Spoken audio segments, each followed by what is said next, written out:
Como les dije, iniciamos desde hoy, en las próximas semanas y meses, una serie de sermones que se titula ¿Quién es Dios? La pregunta o responder a la pregunta ¿quién es Dios? ¿Sí?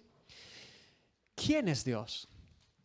De todos los atributos que aparecen en la palabra de Dios, en la Biblia, recuerden que la semana pasada dijimos que por medio de las Escrituras vamos a comprobar quién es Dios. Que la fuente de revelación común y más segura para el creyente, para el ser humano, para todas las personas, es la palabra de Dios.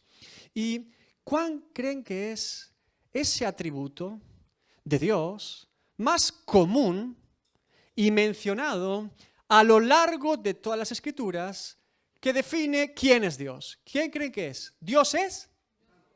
¿Cómo? ¿Creador? ¿Omnipotente? ¿Amor? Alguien dijo la palabra y la respuesta correcta. El atributo que más se repite a lo largo de las Escrituras. La definición o el atributo principal con respecto a definir y mencionar a Dios en más ocasiones es Dios es santo. El atributo que más se repite en toda la Biblia, definiendo quién es Dios, es que Dios es santo. Y en este sermón quiero ser lo más contundente bíblicamente posible. Así que prepare bien su Biblia, porque nos va a hacer falta hoy. Dios es santo.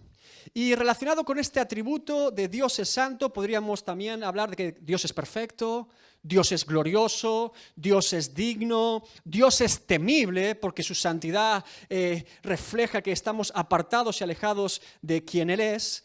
Y quizás el versículo bíblico que mejor define todas estas características del Dios santo es Apocalipsis 15:4, cuando dice: ¿quién no te temerá, oh Señor, y glorificará tu nombre? Pues solo tú eres santo, por lo cual todas las naciones vendrán y te adorarán, porque tus juicios se han manifestado. El significado principal de la palabra santo en la Biblia no está tanto relacionado con un sentir ceremonial o sagrado, ritualista, sino más bien el significado literal es apartado. Dios es un Dios apartado. Dios es santo. Dios es apartado. ¿Qué significa esto? Que Dios desde el principio se revela al ser humano como un Dios diferente, apartado, santo. Que a lo largo de la historia, los seres humanos hemos inventado dioses, tomando la luna, el sol, las estrellas, poniéndoles formas de figuras de animales, de hombres, haciendo tallaje con madera, oro, bronce, plata, dioses humanos con características humanas. Sin embargo, Dios se revela que es un Dios diferente.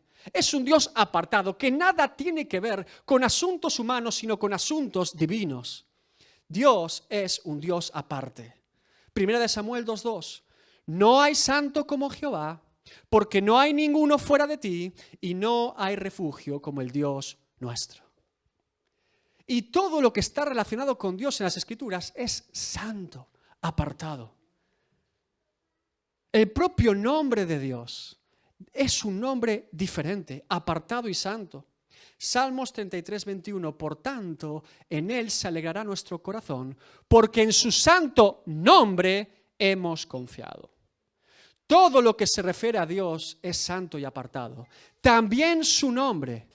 Por eso, Jehová, en el hebreo original, no se escribía con vocales. Es el nombre impronunciable de Dios. El nombre que no se atrevían ni siquiera a pronunciar o mencionar, que solo se ponían las consonantes hebreas. El tetragramaton es ese nombre de Dios que no se debe ni siquiera pronunciar, porque el temor y reverencia ante Dios, su santidad y su santo nombre era tal que no se atrevían ni siquiera a pronunciarlo. Qué diferente el contexto actual en el que los seres humanos con frivolidad tratamos el nombre de Dios, ¿verdad? Particularmente aquí en España, uno de los países más blasfemos de la tierra, tomando el nombre de Dios en vano y de cualquier manera. Sin embargo, sabemos que en los 10 mandamientos, la ley moral de Dios, uno de los 10 mandamientos, Éxodo 27, ¿cuál es? No tomarás el nombre de Jehová, tu Dios, en vano. ¿Por qué? Porque no dará por inocente Jehová al que tomare su nombre en vano. Todo lo que está relacionado con Dios es santo y santificado. Dios mismo es santo, su nombre es santo y apartado. No es casualidad que la oración modelo que Jesús propone a sus discípulos, no es casualidad que la oración modelo que Jesús presenta a los creyentes, el Padre Nuestro, la primera petición y rogativa es: santificado sea tu nombre. Padre nuestro que estás en los cielos, para recordar a quién oramos, pero el primer ruego y petición es: santificado, apartado sea tu nombre. Tu nombre es santo, tu nombre es glorificado. ¿En qué términos y manera nos presentamos nosotros delante del 3 veces santo? ¿De qué manera nos relacionamos con Él? Lo primero que tenemos que entender de un Dios apartado es que para encontrarnos con Él, para tener comunión con Él, debemos buscar un tiempo y un lugar apartado. Salmo 63, 1, 2. Dios, Dios mío eres tú. De madrugada te buscaré. Mi alma tiene sed de ti, mi carne te anhela en tierra seca y árida donde no hay aguas, para ver tu poder y tu gloria, así como te he mirado en el santuario. Tiempo apartado, lugar apartado. Salmos 5.3, oh Jehová, de mañana oirás mi voz, de mañana me presentaré delante de ti y esperaré. Isaías 26.9, la primera sección del versículo, con mi alma te he deseado en la noche, y en tanto que me dure el espíritu dentro de mí, madrugaré a buscarte. Y el propio Jesús en Lucas 6.12, en esos días Él, Jesucristo, se fue al monte a orar, lugar apartado, y pasó toda la noche en oración a Dios, tiempo apartado. Lo primero que tengo que hacer para conocer al Dios apartado es apartar un lugar y tiempo para estar en intimidad con Él. Y esto no excluye tener un pensamiento diario y meditación constante en Dios. Esto tampoco excluye tener una actitud de oración continua en mi día a día. Y esto tampoco excluye reunirnos como congregación, como cuerpo de Cristo, en un lugar apartado, una iglesia, en un tiempo apartado, un domingo, para hacer culto a Dios. No excluye esto, pero lo que estoy diciendo es que un hijo de Dios siempre, en su vorágine diaria, en todos sus asuntos, acciones, planes y programas, apartará un tiempo y un lugar específico para encontrarse con el Dios apartado. No es que el lugar y el tiempo sean santos en sí mismos, sino que nosotros santificamos ese lugar y tiempo para encontrarnos con el Dios santo. Ahora bien, no es suficiente con separar un lugar y un tiempo. ¿Por qué? Porque rápidamente podríamos caer en el ritualismo o la religiosidad. Hay mucha gente que se siente atraída o curiosa por todo lo que está relacionado con lo santo, lo sagrado, lo apartado, lo diferente, ¿sí? Pareciera que a los seres humanos nos llama la atención todo aquello que es diferente, exclusivo o sagrado. Tenemos lugares santos de peregrinación, tenemos reliquias santas, objetos y amuletos santos, sortilegios y palabras místicas y pronunciables. Todo lo apartado, todo lo exclusivo parece generar interés y curiosidad en el ser humano. Pero déjenme que les diga que cuando nos acercamos al Dios Santo, esta actitud dura muy poco tiempo. La santidad de Dios no es un juego al que podamos jugar. No es simplemente un misterio que podamos descubrir. Personas a lo largo de la historia que han pretendido entrar a la presencia del Dios Santo sin tener en cuenta la santidad de Dios, han sufrido graves consecuencias en su vida por presentarse de manera indigna delante de Dios. ¿Recuerdan ustedes a los hijos de Aarón? Aarón fue el primer sumo sacerdote de la historia de Israel. Y sus dos hijos, Nadab y Abiú, Levítico 10, de 1 al 3. Nadab y Abiú, hijos de Aarón, tomaron cada uno su incensario y pusieron en ellos fuego, sobre el cual pusieron el incienso. Y ofrecieron delante de Jehová fuego extraño que él nunca les mandó. Subraye, nunca les mandó.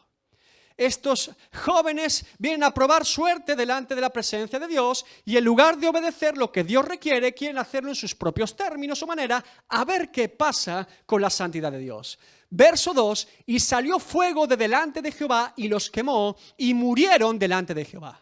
Entonces dijo Moisés a Aarón, el padre, Esto es lo que habló Jehová, diciendo, en los que a mí se acercan, me santificaré, y en presencia de todo el pueblo seré glorificado. Y Aarón calló y no tuvo nada que decir.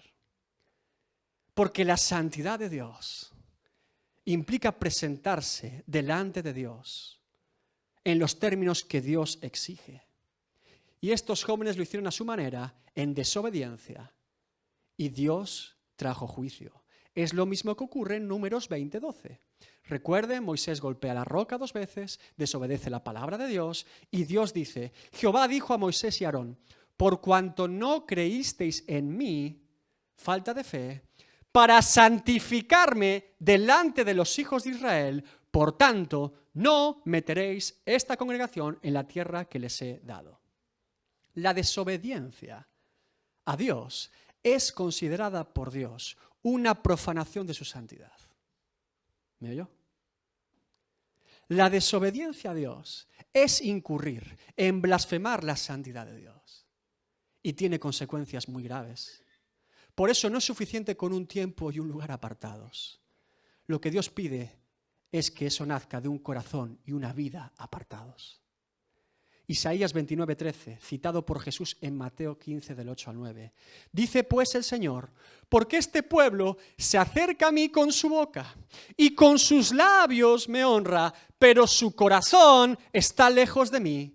Y su temor de mí no es más que un mandamiento de hombres que les ha sido enseñado. Religiosidad. Te honramos, Señor, te alabamos, Señor, rindo culto a ti, pero su corazón no está rendido a mí. Jeremías 4:4, citando Deuteronomio 10:16. Circuncidaos a Jehová y quitad el prepucio de vuestro corazón, varones de Judá y moradores de Jerusalén, no sea que mi ira salga como fuego y se encienda y no haya quien la apague por la maldad de vuestras obras. Que precisamente es lo que el escritor de Hebreos, en Hebreos 10, 28 al 29, advierte. Así que recibiendo nosotros un reino inconmovible, tengamos gratitud, dando gracias a Dios y mediante ella sirvamos a Dios agradándole con temor y reverencia. ¿Por qué? Porque nuestro Dios es fuego consumidor. La santa presencia de Dios. Pedimos muchas veces a Dios fuego, trae fuego a nuestras vidas. ¿Sabe lo que es el fuego de Dios? Por eso el sumo sacerdote que entraba al lugar santísimo una vez al año, al mínimo pecado o transgresión que no había presentado antes delante de Dios, era fulminado y muerto por la santa presencia de Dios en ese lugar.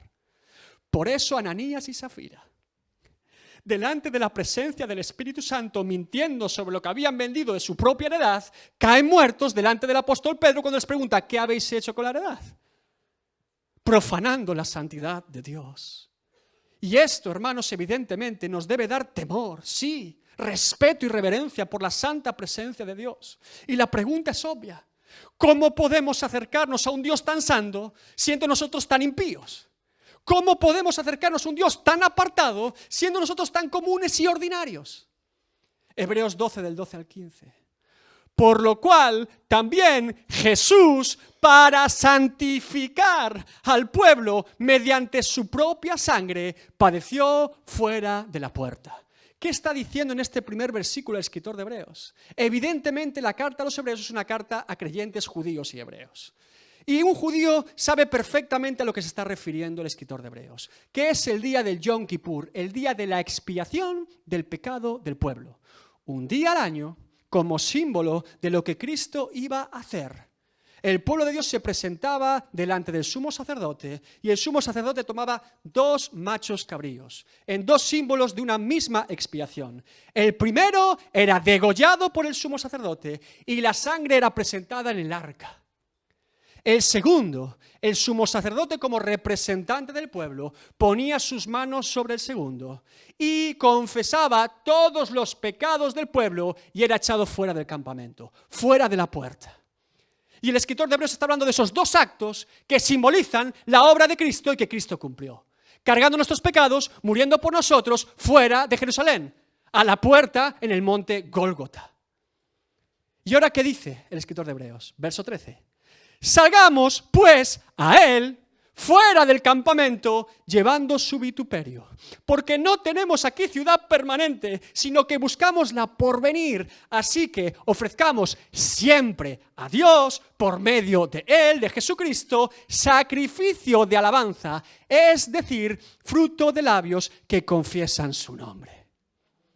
Somos justificados en Cristo, somos santificados en Cristo. Hebreos 10:10. En esa voluntad somos santificados mediante la ofrenda del cuerpo de Jesucristo, hecha una vez para siempre. Hebreos 2:11. Porque el que santifica y los que son santificados, de uno son todos, por lo cual no os avergüenza de llamarlos hermanos. Justificados por Cristo, santificados por Cristo. ¿Qué es el justificado? Lo hemos dicho en varias ocasiones. Justificado es recibir esa gracia del Espíritu Santo que nos trae convicción de pecado, convicción de nuestra realidad delante de Dios. Reconocer esa condición de pecadores y nuestro pecado, y no solo reconocerla, sino arrepentirnos de dicha condición, un cambio en mi manera de pensar, en mi manera de sentir y en mi manera de vivir. Y creyendo y confesando que solo por medio de Cristo puedo ser perdonado y libertado de mis pecados y reconciliarme con Dios. La obra completa de justificación de un ser humano. Y desde ese instante, al entender, reconocer y creer en la obra de Cristo, ser santificado, por lo tanto, es levantarme todos los días de la mañana, tomar mi cruz y seguir al Maestro. En su vituperio, dice el escritor de Hebreos. Ser santificado o vivir en santidad es ser discípulo. El que quiera ser mi discípulo, tome su cruz cada día y sígame. Vivir en santidad es ser discípulo de Cristo. El testimonio de vivir en santidad es seguir las pisadas del Maestro. Por eso, quizá de todos los versículos que podíamos exponer en esta mañana, he decidido tomar 1 de Pedro 1, 14 al 16 para exponerlo bíblicamente. Fíjense lo que dice el apóstol Pedro. Como hijos obedientes, no os conforméis a los deseos que antes teníais estando en vuestra ignorancia, sino como aquel que os llamó es santo, sed también vosotros santos en toda vuestra manera de vivir, porque escrito está, sed santos porque yo soy santo. Vamos despacio. Como hijos obedientes, no puedo vivir en santidad si no soy hijo. No puedo vivir en santidad si no soy hijo. No puedo santificarme por mis propios términos. No puedo ser santo delante de Dios a mi manera. Por mucho que peregrine a diferentes lugares y haga todo tipo de penitencias, no puedo ser santo si no soy hijo. Pero fíjese,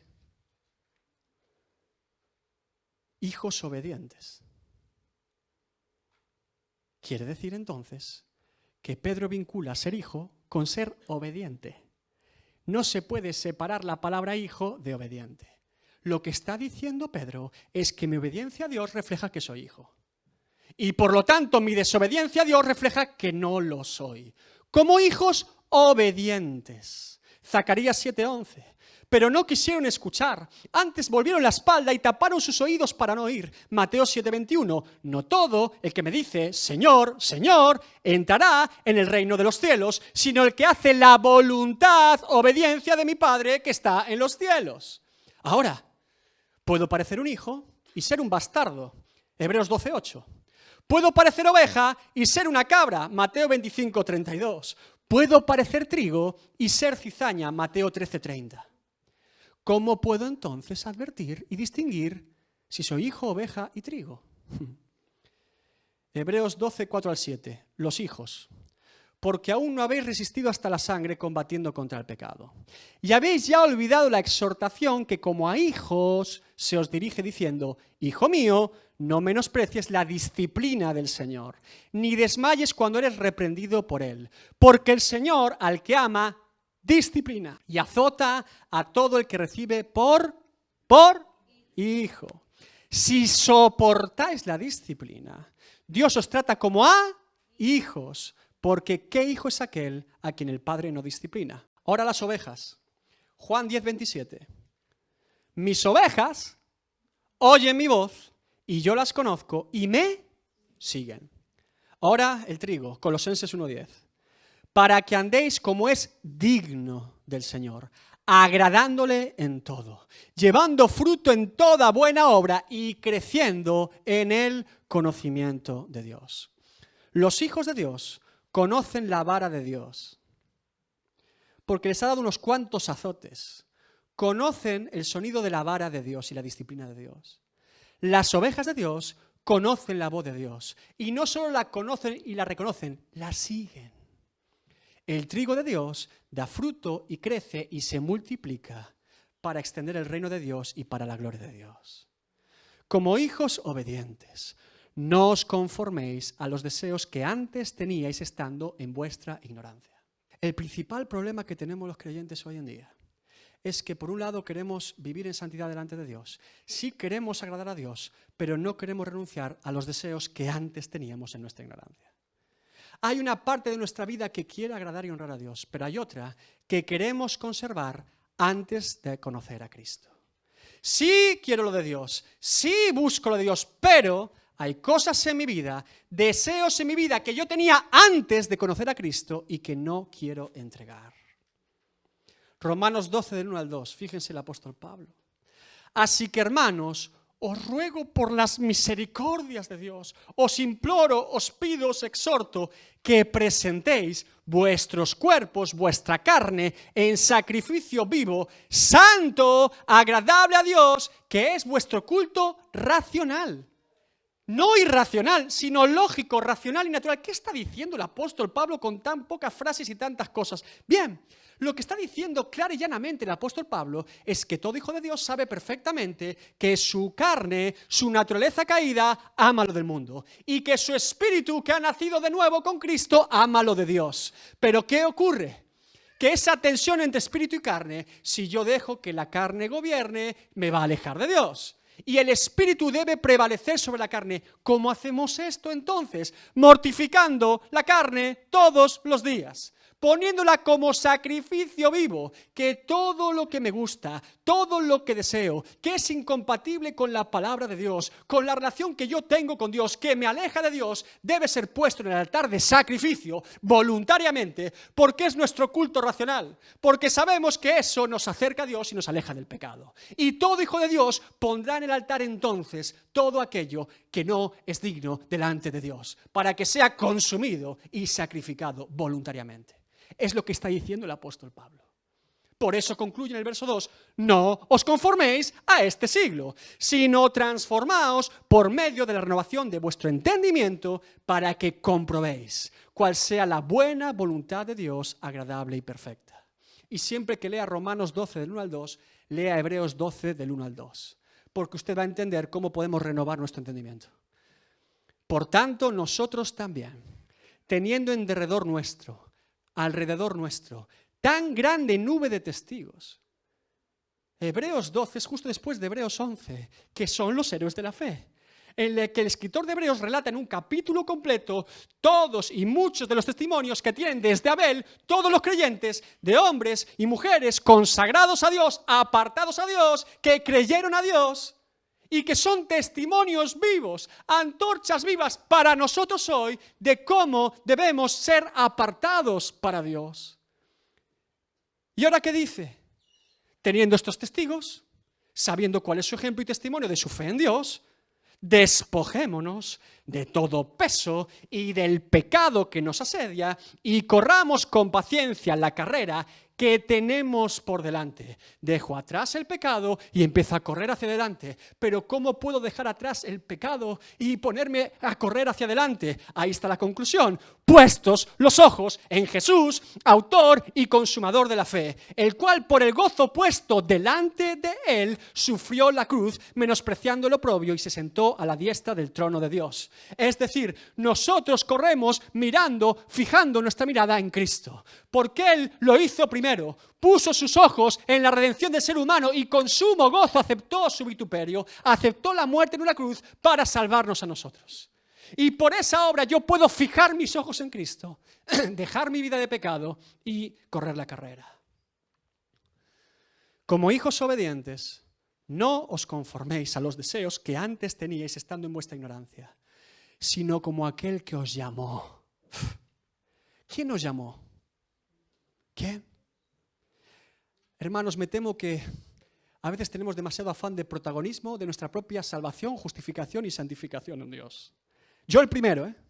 A veces decimos frases como, el día que yo acepté a Jesús, el día que yo hice cambios en mi vida, el día que yo me consagré a Dios, el día que yo me convertí. ¿Quién nos llamó de las tinieblas a la luz? ¿Quién? ¿Usted cree que nosotros nos hubiésemos acercado a Dios si Él nos hubiese acercado primero? ¿Usted cree que nosotros, en nuestro estado de depravación total y pecadores, hubiésemos respondido a Dios si Él no nos hubiese llamado primero? ¿Quién es el protagonista? Juan 15, 16. No me elegisteis vosotros a mí, sino que yo os elegí a vosotros. Y os he puesto para que vayáis y llevéis fruto, y vuestro fruto permanezca, para que todo lo que pidiereis al Padre en mi nombre, Él os lo dé. Segunda de Tesalonicenses 2, 13 al 14. Pero nosotros debemos dar siempre gracias a Dios respecto a vosotros, hermanos amados por el Señor, de que Dios os haya escogido desde el principio para salvación, mediante la santificación por el Espíritu y la fe en la verdad, a lo cual os llamó mediante nuestro Evangelio, para alcanzar la gloria de nuestro Señor Jesucristo. Primera de Corintios 1:19. Fiel es Dios, por el cual fuisteis llamados a la comunión con su Hijo Jesucristo nuestro Señor. Como hijos obedientes, no os conforméis a los deseos que antes teníais estando en vuestra ignorancia, sino como aquel que os llamó es santo. Aquí está la clave. Dios nos llamó sin rebajar su santidad. Dios se acerca al ser humano, un ser humano impío, pecador, pero eso no incurre en rebajar su santidad. Jesús, siendo en forma de Dios, se despojó a sí mismo, ocultó por un pequeño espacio de tiempo toda su gloria, no renunciando a ella, pero viniendo en forma de hombre. Y estando en la condición de hombre, se humilló a sí mismo, siendo obediente y obediente hasta la muerte y muerte de cruz. Filipenses 2, del 5 al 8. Jesús no renunció a su santidad. Jesús no renunció a su santidad para salvarnos.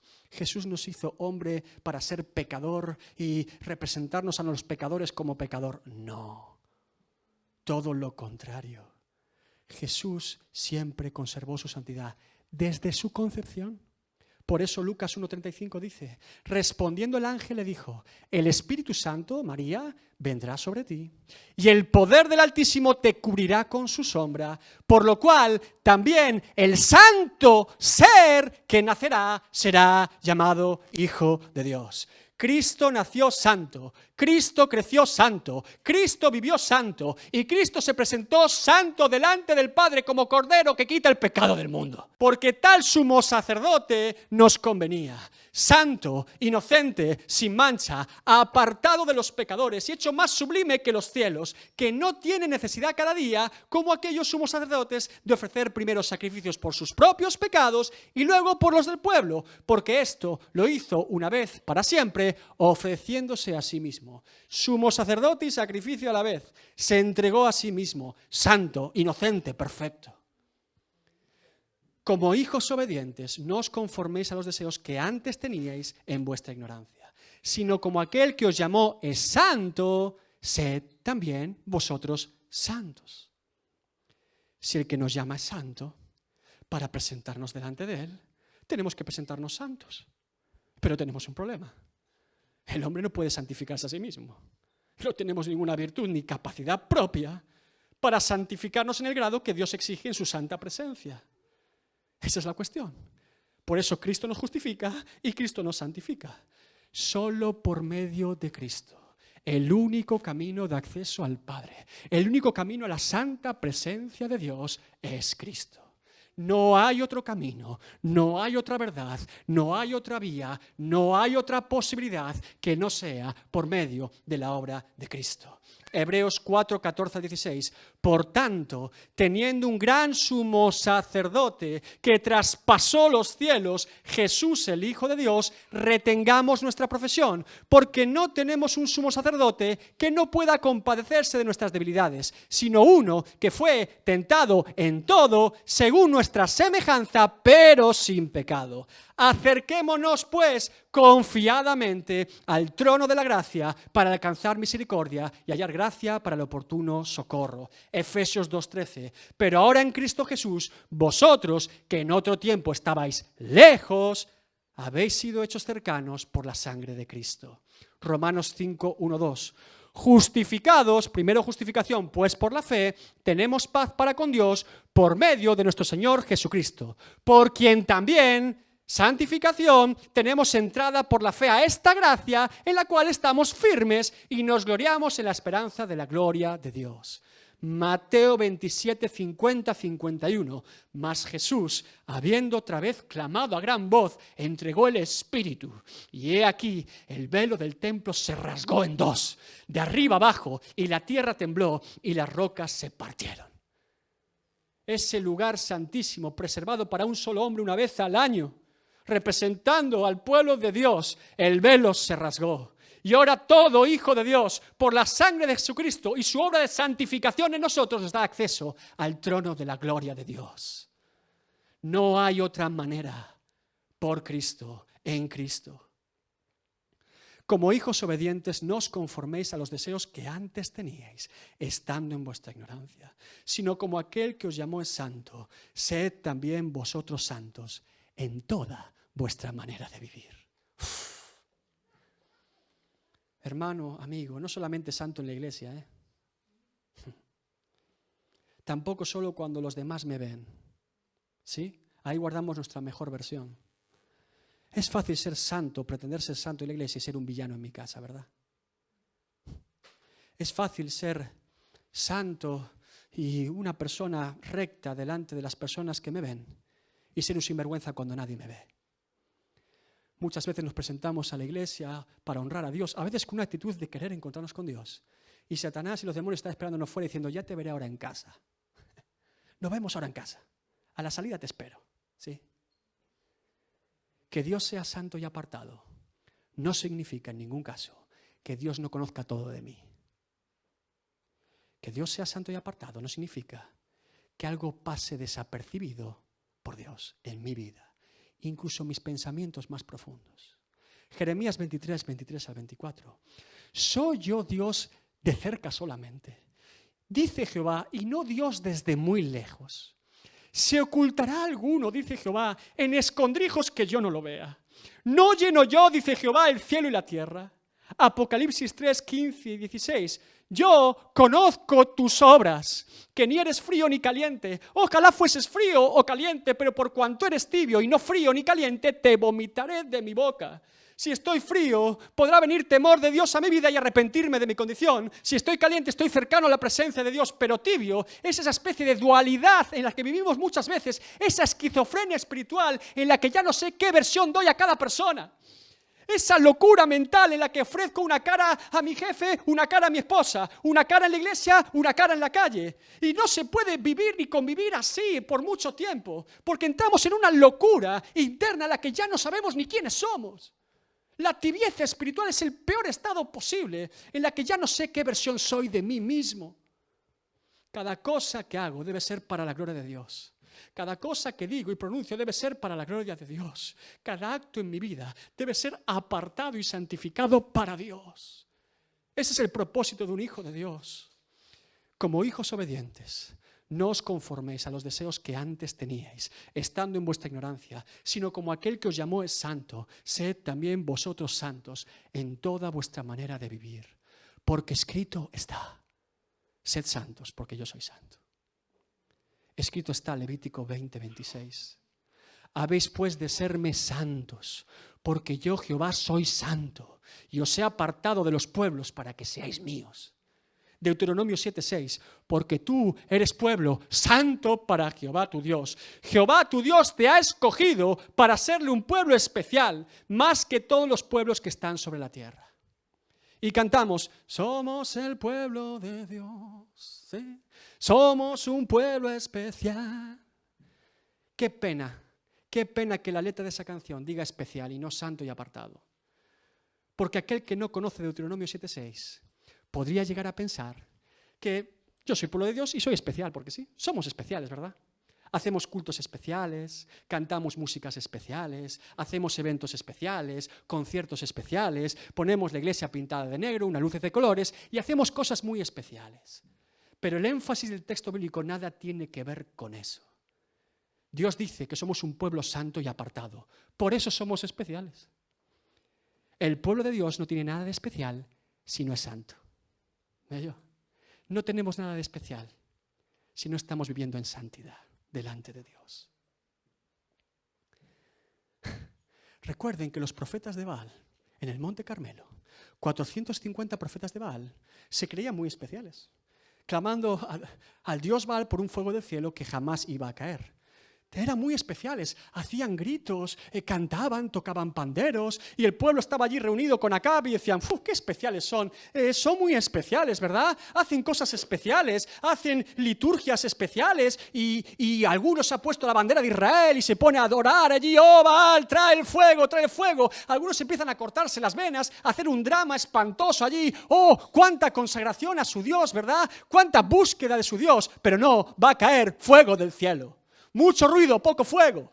Sin embargo, un solo hombre de Dios, santificado por Dios, Elías Tisbita de Galaad, fue suficiente con tomar 12 piedras, hacer un altar conmemorando las 12 tribus de Israel para santificar al pueblo y pedir fuego del cielo, y fuego cayó.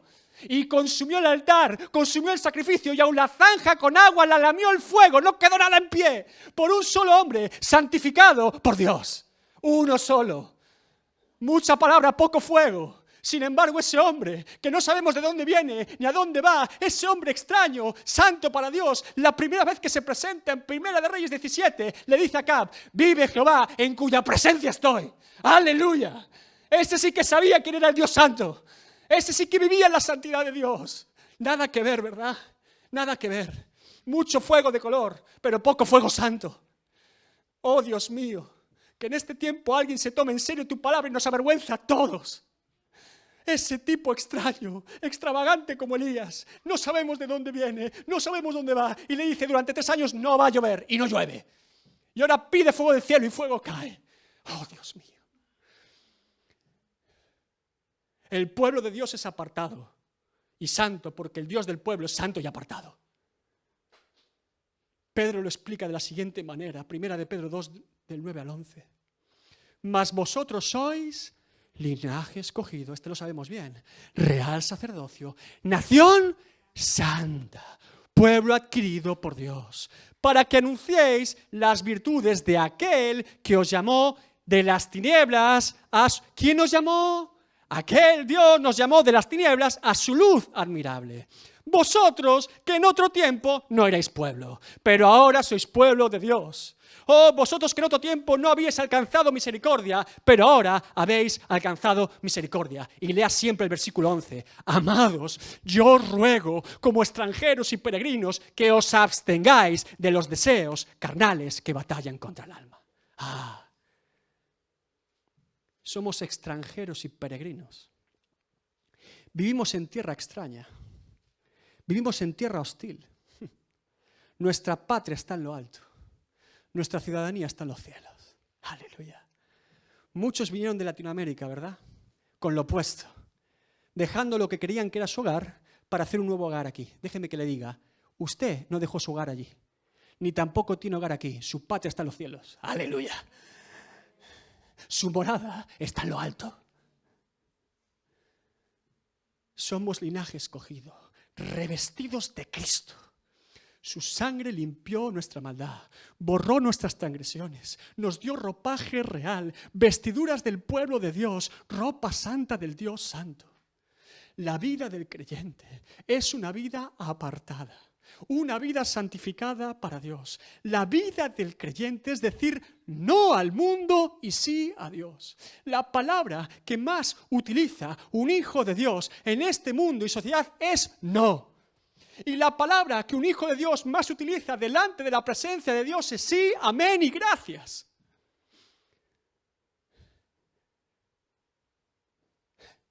Mírame, escúchame. Que Dios te hable en esta mañana, escúchame. Si te has caído, levántate. Si te has torcido, enderézate. Si te has manchado, límpiate. Si te has parado, camina. Si te has muerto, resucita en el nombre de Jesús. No te quedes parado. No te quedes quieto. No te quedes contemplando tu propia ruina. Levántate en el nombre de Jesús y anda. Sal de la tumba y camina. Cuando venga la tentación y la prueba, aprende a decir no. Sé fiel a Dios, seamos fieles a Dios. Nuestra santidad no está en venta, nuestras ropas no se tocan, nuestra comunión con Dios no se negocia, nuestro amor por Cristo no se cambia. Estamos en pie de guerra, luche, batalle contra los enemigos del alma, luche contra su propia carne, contra nuestra propia carne. Su primogenitura no se vende por un plato de lentejas. Que podamos decir como José, cuando vino esa mujerzuela, pecaré yo contra mi Dios.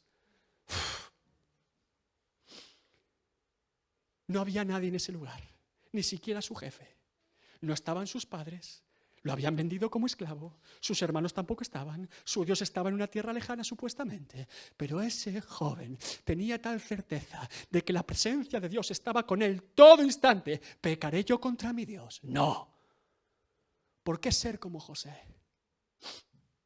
¿Por qué decir no al mundo y sí a Dios? Porque sin santidad nadie verá a Dios. Hebreos 12:14.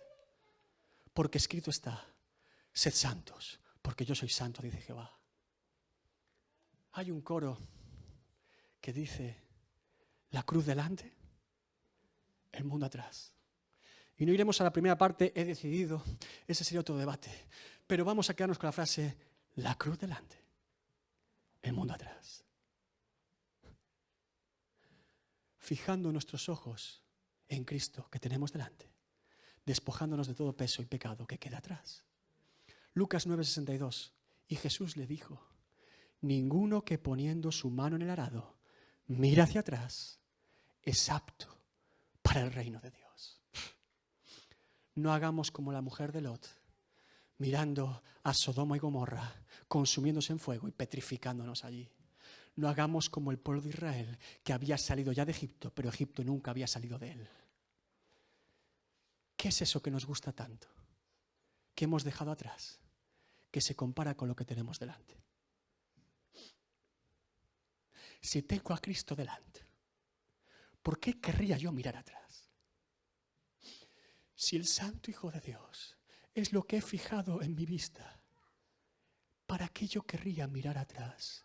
¿Qué hay atrás que me interese comparado con Cristo? Jonathan Edwards, en una de sus obras más importantes, Afectos religiosos, escribió lo siguiente. Escuche bien. Por lo tanto, es necesario que la visión de la hermosura de Dios comience con esto. El amor verdadero para con Dios debe comenzar con el deleite en su santidad y no con el deleite en cualquier otro atributo. Pues ningún otro atributo es verdaderamente sin este. Es imposible que otros atributos se muestren hermosos al Hijo de Dios en su verdadera hermosura hasta que la santidad sea vista. Y es imposible que alguna perfección de la naturaleza divina sea amada con amor verdadero hasta que la santidad de Dios sea amada. Se lo resumo sencillamente. Un hijo de Dios está enamorado de la santidad de Dios. Un verdadero hijo de Dios se goza y se deleita en la santidad de Dios, en la santidad de Cristo. Por eso, un hijo de Dios vive con amor y gozo su vida de santificación en Dios. No es una penitencia, no es con gozo y con amor. No le estoy diciendo que no sea un camino difícil. No le estoy diciendo que no tropecemos. Lo que le estoy diciendo es que un hijo de Dios ama vivir en santidad. Se deleita en vivir en santidad delante de Dios. Si he dejado atrás el mundo, entonces tengo delante a Cristo. Si he dejado atrás la muerte, entonces tengo delante la vida. ¿Quién querría volver a mirar la muerte? Por medio de Cristo podemos presentarnos delante del trono de la gracia de Dios, ¿sí? La Escritura nos lo garantiza. Ahora bien, mi pregunta es, ¿cómo nos presentamos delante de ese trono de la gracia? Mascando chicle con el móvil en la mano, distraídos. Señor, escúchame y respóndeme deprisa y corriendo. Tengo muchos problemas y muy poco tiempo. Oh, Señor, le digo algo. Yo no sé. Lo entiendo en la palabra, pero yo no sé qué hacemos aún en pie. Yo no sé qué hace un solo ser humano vivo todavía. Por la gracia y misericordia de Dios aquí estamos, pero objetivamente hablando, yo no sé cómo es posible que estemos uno solo de nosotros o cualquier persona a la faz de la tierra todavía en pie.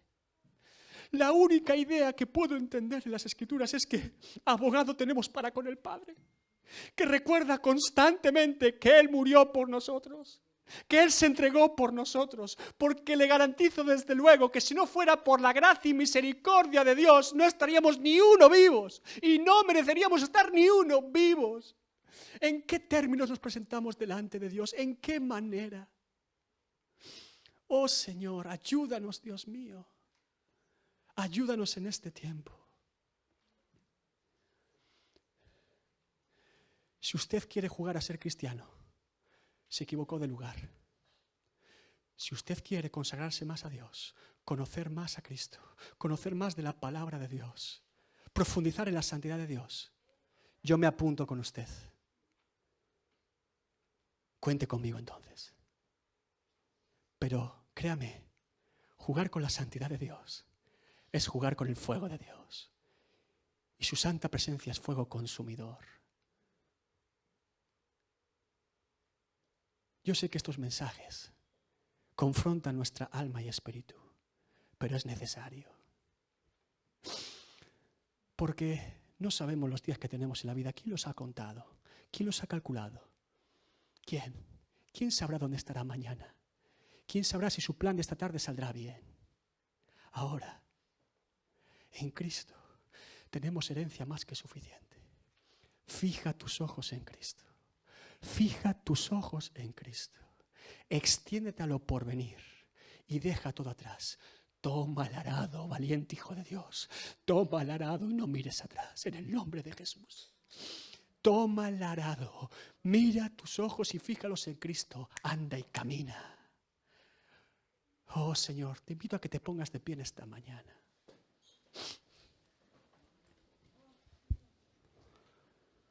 Yo sé que hace calor, ¿verdad? Bueno, no hace tanto calor como para no aguantar un poquito más.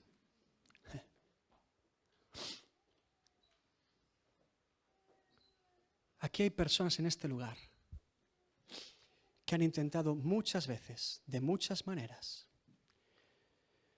acercarse a Dios en sus términos y nunca te ha funcionado.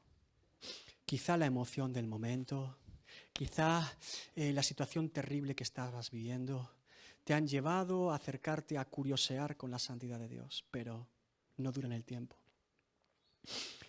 ¿Sabes por qué? Porque nos ha faltado rendirnos a Cristo y acceder a Dios por medio de Cristo. Yo quiero que en esta mañana, por un breve instante, mira, la vida cristiana no son eventos puntuales. Sí, Dios nos toca y a veces nos anima y nos lleva a avanzar, pero la vida cristiana no son de momentos, ni eventos, ni emociones, no. Son decisiones firmes que se demuestran con los hechos. La vida del creyente y el Hijo de Dios son hechos. Hechos. Hechos. Hechos. Lo que hacemos, no lo que decimos. Las palabras se las lleva el viento. Yo te pido en esta mañana que realmente tú y yo podamos presentarnos delante del trono de la gracia para dar el oportuno socorro. Pero es imposible presentarse delante del trono de Dios si no es por medio de Cristo. Si no has entregado tu vida a Cristo. Y entregar tu vida es toda tu vida. Incluso aquello en lo que te deleitas y te encanta también. Tu familia también. Tu trabajo también. Tus deseos también. Tus planes también. Toda la vida. Jesús nos pide toda la vida. Jesús vivió la vida que nosotros no pudimos vivir delante de Dios y murió por la muerte que nosotros merecíamos morir. Ese es Cristo. Te ruego por las misericordias de Dios. Te imploro y te pido, te exhorto en esta mañana a que tomes decisiones firmes en Dios. Oh Espíritu Santo de Dios, comienza a trabajar en cada corazón ahora, señalando, identificando todo aquello que debe ser puesto en el altar de sacrificio, que debe ser santificado, que nuestro culto racional, nuestro culto lógico y natural como hijos de Dios es presentar todo aquello que no es digno delante de ti, que nos aleja y nos separa de ti. Nosotros lo presentamos en el altar como holocausto, sacrificio, para que tu fuego santo lo consuma y no nos ate más. Oh, comienza ahora a identificar en tu vida aquellas cosas que deben ser consagradas a Dios. Puede ser un trabajo, puede ser personas, puede ser relación por años, puede ser deseos, hobbies, planes, puede ser tantas cosas. Aquello que nos desvía y nos lleva lejos del camino de Dios. Oh Señor, que podamos presentar sacrificio real, vivo, santo y consagrado delante de ti hoy. No lo necesitas, no te lo llevarás al cielo. No necesitamos muchas de las cosas que estamos incorporando a nuestra vida. No sobrevivirán, no prevalecerán, no se soportarán. Su televisión no la va a llevar al cielo, tampoco su teléfono móvil. En los cielos no hay internet, no hay política, no hay deporte. Está la santa presencia de Dios, que es más que suficiente para vivir plenos en Él. ¡Cuántas tonterías, Señor, debemos dejar a un lado porque no nos las llevaremos al cielo contigo! No prevalecerán, no dudarán, se irán con el viento y se olvidarán. Oh Señor, cuántas ambiciones personales, quizá un mejor trabajo, quizá un gran negocio, se pudrirá todo, no quedará nada en pie. Solo la santa presencia de Dios es la que podremos vivir y experimentar en los cielos, y será más que suficiente, herencia gloriosa para aquellos que aman a Dios. Oh, lo que prevalece es la palabra de Dios. Cielo y tierra pasarán, las iglesias conforme están hoy en día pasarán, los conciertos cristianos pasarán, las lenguas, profecías pasarán, pero su santa palabra no, y ningún corazón rendido a Dios pasará, sino que estará delante de la presencia de Dios. Oh, te exhorto, amigo, hermano, escúchame bien. Si no nos tomamos en serio a Dios, Dios no tiene por qué tomarnos en serio a nosotros. Esa es la verdad. Tómate en serio a Dios y podrás conocer quién es Dios. Podrás experimentar en tu propia vida quién es el Dios tres veces santo. Los ángeles cantan delante de la presencia de Dios. Santo, santo, santo. Santo, santo, santo. La palabra que sale de la boca de los ángeles, querubines, serafines es santo, apartado, un Dios diferente, un Dios glorioso, un Dios digno, un Dios temible. Oh Señor. Por eso tus hijos son llamados los santos de Dios, santificados por Cristo, apartados. ¿Qué vas a apartar hoy de tu vida? ¿Qué vas a consagrar hoy delante de Dios? Revisa en tu alma y tu espíritu. Decide. Ponlo, escríbelo. Recuérdalo. Vívelo. ¿Qué vas a apartar hoy para Dios?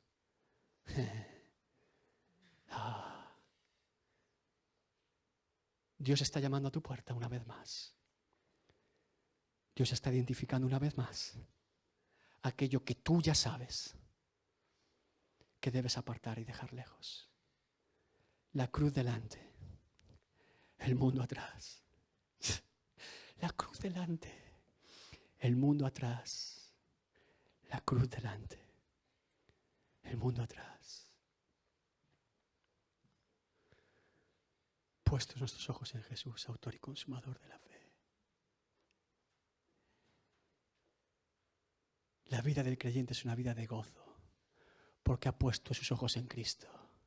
Y eso nos llena de gozo, de paz que sobrepasa todo entendimiento. ¿Por qué estás triste?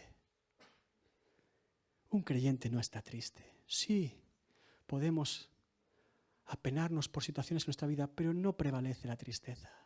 Hay un gozo inefable que surge del espíritu de un creyente, el contentamiento de la vida plena en Cristo, porque hemos puesto nuestros ojos en Cristo y atrás quedó el mundo. Si tu mirada no está en Cristo, entonces tu mirada está en el mundo y hemos dejado atrás a Cristo. No lo hagas. No vuelvas a Egipto. Egipto no tiene nada para ti, ni hoy, ni mañana, ni nunca. Pero Cristo está delante. Extiéndete a lo porvenir. Lo que tienes delante es mucho mejor que lo que dejas atrás. Aleluya. Lo que tienes delante es mucho mejor que lo que hemos dejado atrás. Fija tus ojos. Aleluya. Tan lleno de gracia y amor. Sí, Señor. Y lo terrenal sin valor será a la luz del glorioso Señor. Una vez más, fija tus ojos. Fija.